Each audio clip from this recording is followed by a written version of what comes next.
Halo teman-teman, kami siswa dari SMK Negeri 1 Abang. Perkenalkan, nama saya Dewa Ayu Ratna, nomor absen 1. Perkenalkan, saya Kadek Yunita, nomor absen 13. Perkenalkan, nama saya Kadek nomor absen 4. Perkenalkan, nama saya Nurani, absen 27.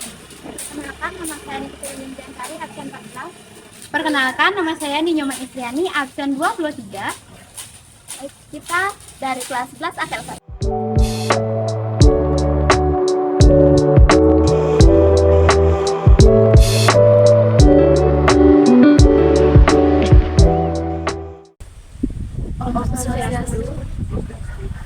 Baik Pak, kedatangan sebelumnya.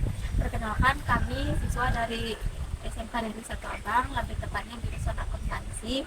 Nah, kedatangan kami ke sini tujuannya yaitu untuk melakukan wawancara terkait tugas ekonomi bisnis yang telah diembatkan oleh kami.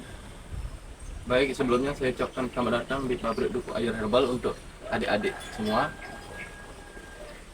Mungkin kehadiran adik-adik semua di sini ada yang berkenan mengetahui proses produksi dari pabrik ini. Jika adik-adik semua ingin bertanya, saya persilakan. Baik Pak, terima kasih. Nah, untuk wawancara kali ini kami mempunyai beberapa pertanyaan. Untuk pertanyaan yang pertama yaitu di tempat produksi ini apakah hanya memproduksi dupa saja atau ada produk yang diproduksi selain dupa? Untuk kebanyakan di sini produksinya memang dupa, tapi selain dupa di sini juga memproduksi pasokan yang biasanya dipakai di pura-pura itu.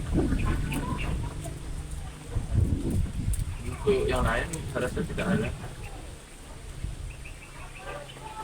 Baik, untuk pertanyaan selanjutnya apakah bisa Bapak jelaskan sekilas tahapan pembuatan dupa di sini? Untuk pembuatan dupanya di sini pertama itu bahannya itu dicampur, entah itu serbuk cendana, manjagau itu. Setelah itu ditambahkan kayu lengket namanya. Itu yang menyatukan antara biting itu batangnya itu dan bahan dupanya. Setelah itu baru masuk mesin. Setelah itu baru bisa dijemur lalu di packing. Waktu maksimal penjemurannya berapa hari? Kira-kira kalau cuacanya cerah paling 2 hari sudah bisa di packing. Tergantung sumber Ya. Dan itu kan kalau sudah kering kan istilahnya ada gininya, urutannya. Yang pertama kering itu yang dulu dibungkus, kan masih ditaruh di gudang dulu. Terima kasih Pak. Makan untuk pertanyaan selanjutnya. Sasaran pasar yang Bapak bisa capai sampai saat ini sudah sampai mana saja? Kalau daerah Bali saya rasa hampir semuanya sudah masuk. Nah, Tapi daerah yang paling sering Bapak sasarkan untuk produk ini biasanya daerah mana saja? kalau paling besar itu daerah Beleleng, karena mungkin pertama dari bosnya mungkin mau di situ pertama ininya, nyerangnya istilahnya. Pertama sasaran produksinya emang di daerah Beleng ya? Ya, kalau di sini bertahap memang sudah masyarakat sudah sadar akan bahaya dupa kimia itu, kan sudah mulai sekarang. Jualannya lumayan lah. Nah, untuk bahan yang digunakan pada produksi dupa ini, apakah Bapak dapat membelinya dari daerah sini atau mungkin dari daerah luar? Kalau masalah bahan, kebanyakan memang dari luar. Karena di sini sumber dayanya itu masih sedikit, seperti kayu majagau, kemudian cendana dan gaharu. Gaharu kan di sini memang iklimnya kurang cocok. Lebihnya langka. Ya, selain itu kalau di sini membeli bahannya itu nggak bisa sedikit, karena dari luar pulau kan otomatis jika sedikit kan lebih mahal ongkirnya. Jadi sebagian besar bahan-bahan yang Bapak gunakan ini berasal dari luar daerah ya? Ya, Baik. Pak, kalau boleh tahu untuk bahan dupanya apakah hanya menggunakan kayu cendana dan garu saja? Kalau di sini memang mayoritas ini kayu-kayuan, beda dengan yang lain kan biasanya sekarang sudah bisa dipakai untuk dupa itu. Yang penting masuk parfum. Tapi di sini memang mengutamakan herbal dari kayu-kayuan. Untuk waktu diperlukan untuk membuat dupa ini berapa? Untuk sekarang kan musimnya lumayan cerah. Kira-kira dari awal itu dari pembuatan dupa sampai pengeringan dan packing itu paling sekitar 1 minggu sudah. Paling di bawah itu dah sekitar 5 hari sampai 1 minggu. Kalau hujan-hujan itu beda lagi ceritanya, mungkin sampai 2 minggu. Varian dupa yang dihasilkan dari sini berapa jenis saja, Pak? Kalau jenisnya itu kira-kira banyak, sekitar 20-an mungkin ada ya. Dari dupa basah, ini kan dupa basahnya ini digiling. Kalau jenis ini yang ini kan kering, ini yang pakai mesin. Ini yang pakai mesin motor lebih besar lah. Berarti untuk varian dupa yang basah itu khusus digiling saja. Ya untuk bahannya memang ini lengket, harus digiling dengan tangan.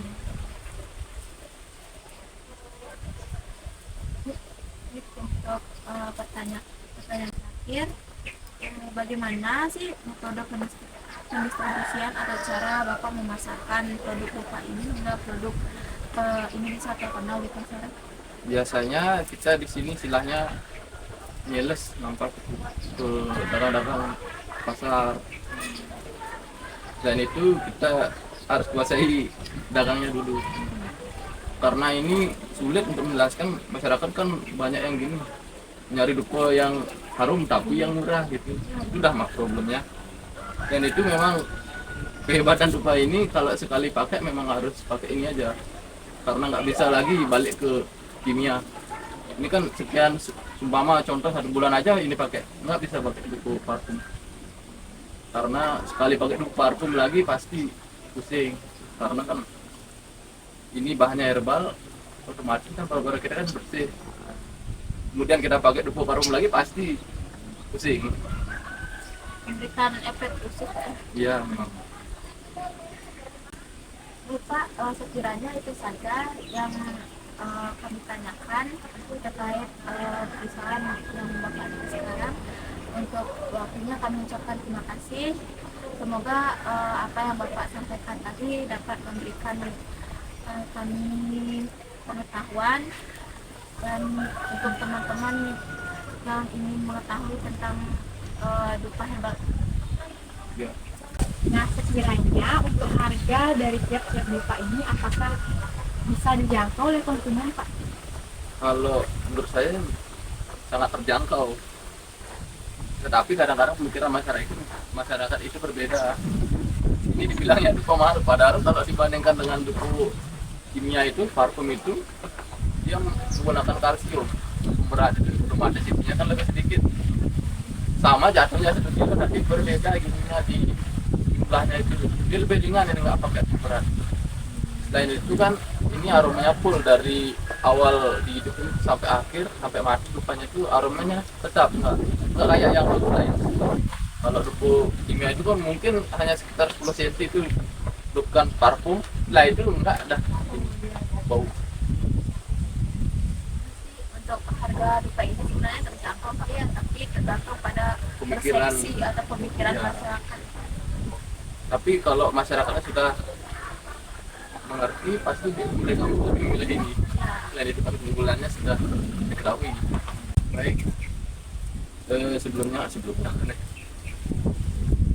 sampaikan terima kasih kepada semua atas kunjungannya di sini. Semoga bisa menambah informasi dan bisa mengedukasi untuk adik-adik semua akan bahaya dupa kimia. Baiklah, sekian dari kami tutup pada masa.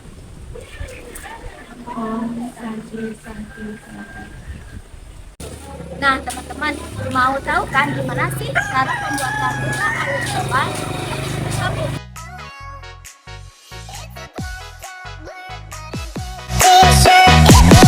DJ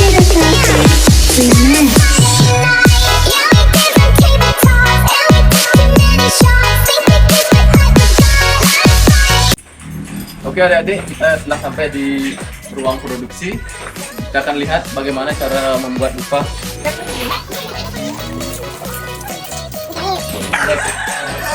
Karyawan yang kerja harinya.